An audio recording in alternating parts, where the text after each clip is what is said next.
Hey guys, Carissa here with Inky Fairy Designs for Faber-Castell Design Memory Craft today. And I am making this home decor piece. It's a letter. It's my initial, my last name. And I've had it laying around for ages. It's just this like chipboard, very thick chipboard letter. You can see here it's completely raw, so I thought it was time to make this pretty so I can put it up on my mantle. So I'm pulling out a number of different Faber-Castell Design Memory Craft products. The texture Luxe, I'm going to be using the pearl, and chalkboard paint because I wanted to kind of outline it in black, and then of course gesso to prime the entire surface.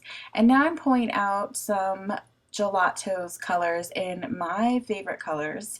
I tend to create with these colors a lot, but I can't help it. It's my favorite color, and I thought that since this was going to be reflecting me and on my mantle, I wanted to go ahead and stick with the colors that I love. And all of the colors that I'm using today, as well as all of the products, will be listed on the Faber-Castell Design Memory Craft blog, so be sure to check that out. And there'll also be additional pictures.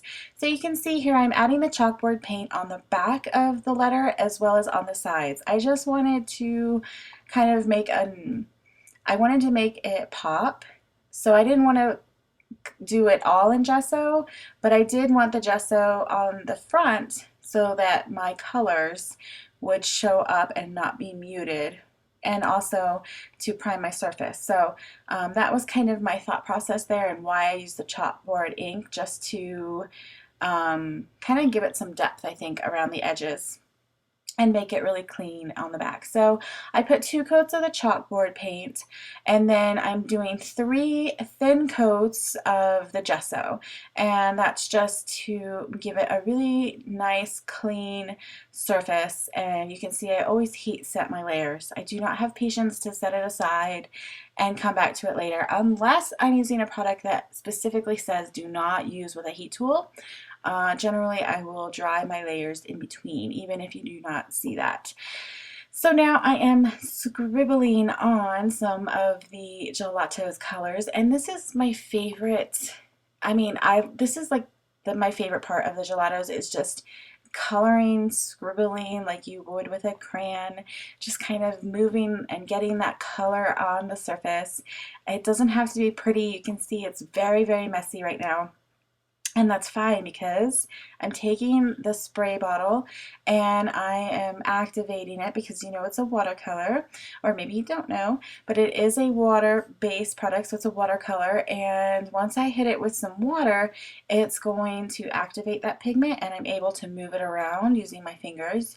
You can use a paintbrush, you can use baby wipes, sometimes I use those, but for this particular project, I definitely wanted it to be very watery. I wanted a very soft watercolor background for this letter because we're going to add lots of texture and layers on top. So this is just the first layer, and I'm kind of just moving it around and getting all of those colors to blend and move together.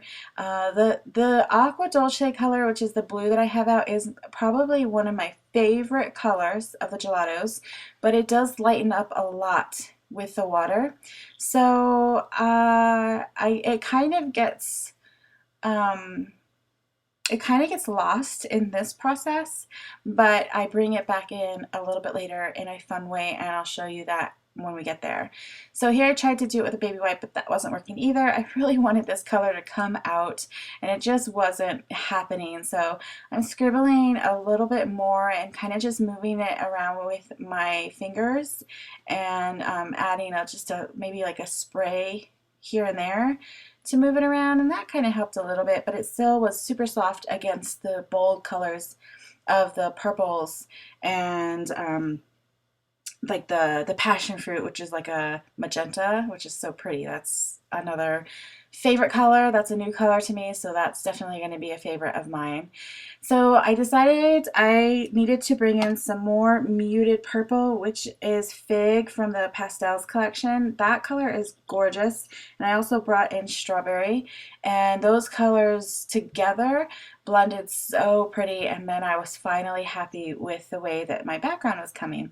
It softened it up a lot more, gave it more of a pastel watercolor look for my background, and you know, that's what it needed. So when I'm working with the gelatos, you just kind of work with it and blend it with your fingers, add more water, take it away, and you'll know when you're happy with the look that you're going for. So I'm taking the Stampers Big Brush pen, I'm taking the Cool Gray, and using it as ink for my stamp and just bringing in some texture. I love text, I love script, and so I like to bring that in a lot of my projects. So definitely was going to use it on this, and I love the little butterfly that's on this particular stamp. Next, I'm going to bring back in that Aqua Dolce color because it's absolutely gorgeous. And I just cut off a little sliver, kind of, I don't know, maybe a half an inch total. You saw I did like 2 cuts.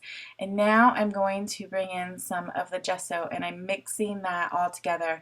And the gesso, or the gelatos, will just melt into the gesso as you mush it and kind of mix it, and it will tint your gesso. Now it works really good with your brighter colors, but it was the perfect, I wanted more of a light color, a white, but I still wanted that Aqua Dolce, and this was the perfect medium between the two. So I'm using some bubble wrap and adding some more interest and texture on my piece, and I was so happy that I was able to get that Aqua Dolce color into my piece. So now I'm using a rub-on from the Prima Marketing Creating in Faith collection. I love using these for home decor. It didn't quite fit my letter, so I did cut it apart, so don't be afraid to do that with any of your rub-ons. I do it with my stamps. I'm not going to have a problem doing it with my rub-ons too if I want it to fit on something that I am trying to make. So now I'm just using like a popsicle stick that came with it and rubbing that on. I do want to mention, you want to make sure that your surface is completely dry. I don't think my gesso was completely dry, so it took quite a bit of rubbing to get that rub-on to stick, but it did eventually, and it's fine. I wanted to point that out, that you really do, when you're adding your rub-on on any type of painted mixed media surface, we have lots of layers and texture. Just make sure that's all completely dry. Save you a lot of headache and rubbing. So I got that first piece on. It looks so cute. I love how it kind of wraps around the bottom part of that Z. Now I'm just adding the 2 pieces that I cut apart onto the letter. Same thing. By this time it's a little bit more dry and a lot easier to rub on. The next thing, you can see here how pretty it looks. The next thing I'm going to do is add some Texture Luxe in the pearl color. Now I was tempted to mix some of my gelatos into it and tint that as well, but I ended up using it just straight out of the bottle, so you can use it either way. The pearl is so versatile. You can add any of your gelato's colors to it, just like I showed you how to mix it with the gesso, and tint, make your own color of, and it'll have that pearl sheen to it, which is really pretty.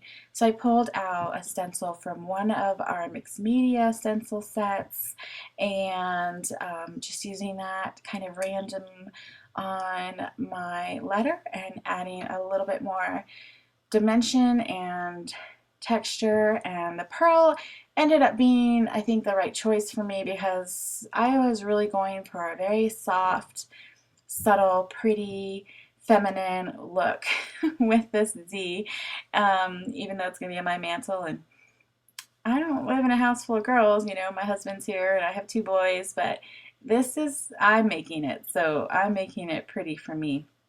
And I think it'll look pretty on my mantle. So, this is a great way to add some personal touches around your house. These letters can be found in basically any craft store. You can get them in wood, or you can get them in the like chipboard that I showed you on this project. And take out your favorite Faber-Castell Design Memory Craft products and make it your own. And if you have a certain color theme in your house, you can use those colors and tie it in all together. Use rub-ons to add your favorite quotes or scripture like I did today, and you've got a very personal home decor piece for your home. So I hope you enjoyed this video. Thank you again so much for watching. If you did, please give me a thumbs up and subscribe to my channel so I know you want to see more videos like this one. And I will see you next time. Bye.